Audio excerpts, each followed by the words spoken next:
Welcome back after the break. I've been given the green light to get us started again, so hopefully everybody had a chance to have a quick cup of coffee and is feeling restored for the next phase of PILG, which begins to delve into some of the substantive areas that the sector is working on and looks excellent.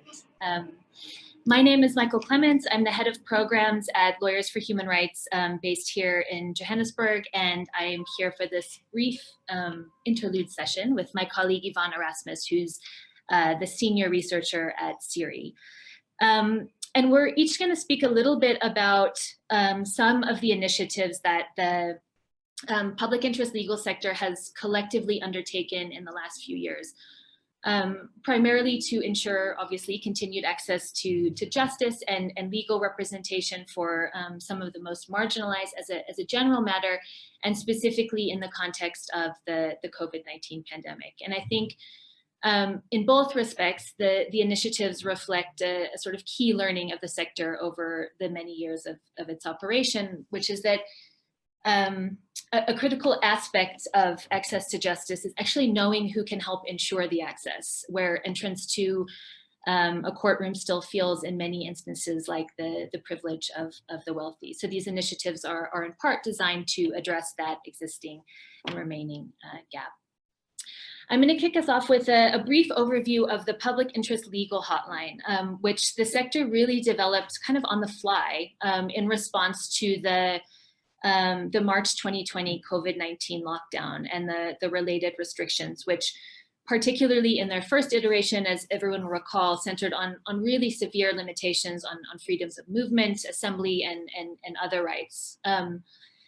It in some ways feels like a lifetime ago, but you'll cast your mind back, I think, and recall that despite calls from civil society, from community, even from the press, for humane enforcement of those regulations, the inclusion of the defense force in those tasked with ensuring public compliance, combined with what ended up being a very harsh response to purported violations of the regulations, immediately for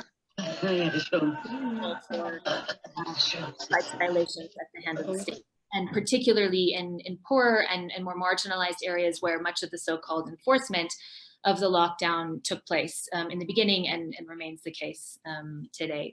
And that's exactly what we saw. You'll remember that social media was immediately flooded with videos and images of abuses of power by the defense force and by the police, everything from making individuals do push-ups for purported violations, using rubber bullets to disperse crowds, of course, the tragedy of Collins Khosa's death in his front yard, and so many other violations. And at the same time, particularly in the first few months of the lockdown, pathways to ensuring accountability of the state for those violations were really limited, and in some cases entirely blocked. So we saw Legal Aid South Africa, which of course in the normal course of events provides legal representation to indigent persons, immediately closed its doors and its telephone lines.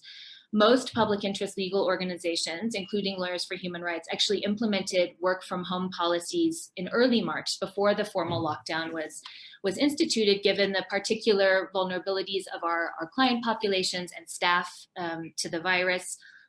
And then when the lockdown regulations were initially published and in their first iterations, they severely restricted the ability of legal practitioners to move around and to consult and to represent clients. And so there was many of us in the sector who tested interpretation of those regulations, kind of pushing out into communities on a limited basis. But the reality is that the regulations omitted, at least in the first instance, the legal profession as an essential service in most cases. At the same time, state-funded helplines, to the extent they existed, but including for IPID, the gender-based violence helpline, and even a dedicated line that was set up to handle queries and concerns around COVID-19 itself, appeared to be in really limited operation. So avenues for recourse, where there was a heavy-handed approach to enforcement of those regulations or in respect of unjust impacts of the regulations, were also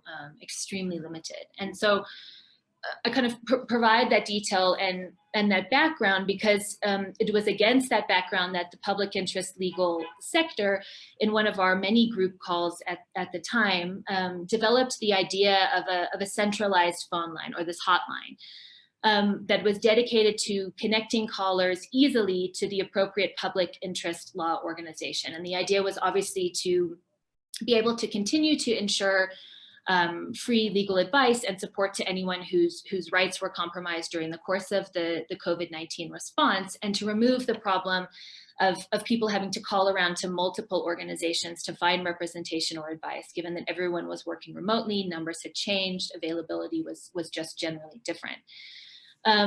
So we got the hotline up and running very quickly, I think a day or two after the initiation of the formal lockdown in late March, and it operated kind of 7 days a week, public holidays, weekends, for the next few months. And together with Lawyers for Human Rights, it was really the whole sector that participated. So PILS, the Center for Child Law, the Center for Environmental Rights, Corruption Watch, Equal Education, the LRC, Ndifuna, Pro Bono, Section 27, SIRI, Women's Legal Center, everyone. And quite quickly and interestingly, the pro bono teams from private firms like Cliff Decker and Weber Wenzel joined in, and PowerSing also lent support throughout the operation of the hotline. It was immediately flooded with calls. We received about 2,000 calls in the first couple of months of operation that the attorneys at the organizations that I've just mentioned resolved. About half of those were true and distinct legal queries that in some cases went on to become cases. Others were resolved with kind of basic legal advice over the phone. And a good portion of the calls were also what we started to categorize social relief calls. So the hotline, in addition to allowing the sector to continue to provide quite broad access to justice, also provided, I think, insight and data points to the sector into the impact of the pandemic more broadly. And obviously, as we all know, continued to sort of bring the fault lines of South Africa's inequality into sharp relief, and that remains the case as we also know. We ultimately wound the hotline down at the end of 2020, having resolved thousands of these queries as a sector, and then we revived it again with the advent of the third wave in July of this year. We see kind of call volume decrease as the restrictions ease and as we've kind of started to move back into our offices, but we still continue to see a steady stream of requests for help through the hotline. It won't surprise anyone to know that the kind of most marginalized portions of the population, including refugees and migrants, make up a fair number of those callers today. And interestingly, there are a lot of queries around vaccine access coming in. So that's kind of the nature of the hotline today. I'm going to hand over to Yvonne, but I think the kind of bottom line of this initiative has been that it's been highly successful because I think it was born quite organically out of the sector's deep commitment, of course, to social justice and access to justice, but also to collaboration. This is a really close group of organizations, many of which have grown up together over decades and evolved through exciting leadership transitions more recently, and really fought throughout the pandemic and continue to fight to make justice accessible to our clients in spite of real limitations on them and on the legal practitioners that serve and work with them.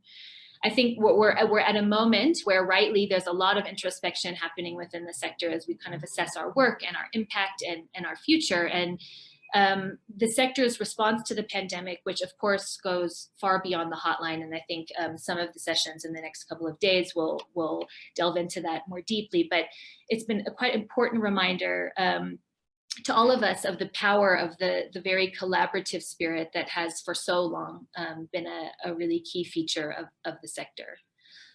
I'm going to pause and hand over to Yvonne, who will take the discussion forward. And then I think we're going to move to plenary for a discussion on social grants. Yvonne?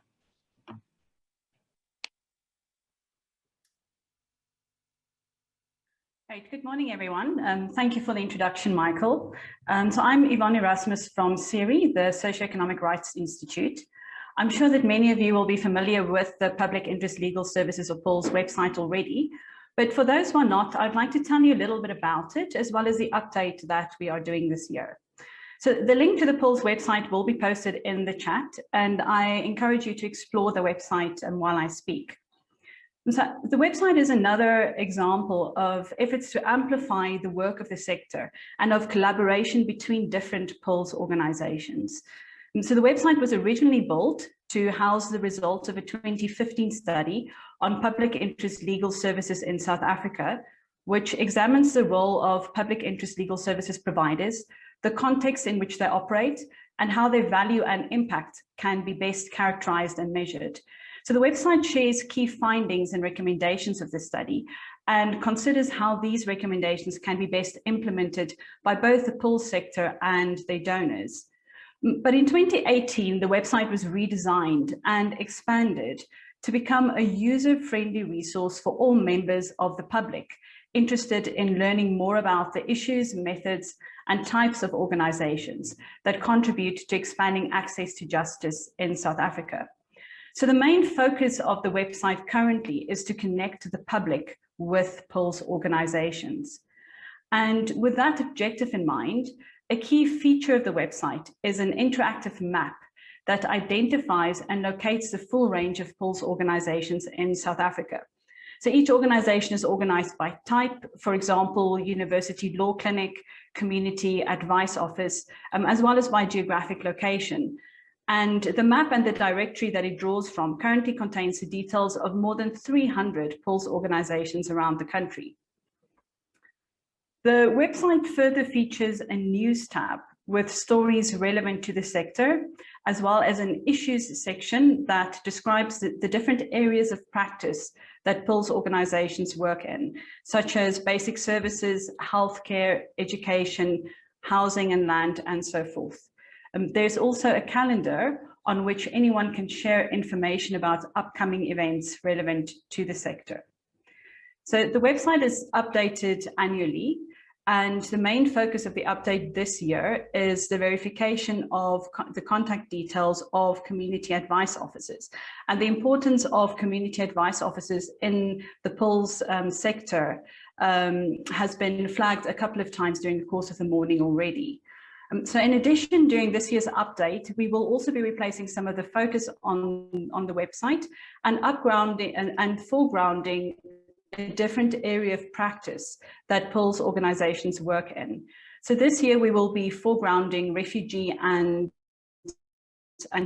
migrants' rights, which Michael mentioned was also an area of focus identified with the PILS hotline. And LHR has kindly agreed to update that text for us. So the website is currently, and the annual update is currently underway, and we will communicate through social media in November once it is completed. And we sincerely hope that the website will become a resource that you refer to in your own work, and that you will also refer others to it. Thank you for listening. I will now hand over to Isabel Fry, the Director of Studies in Poverty and Inequality Institute, for the next plenary session.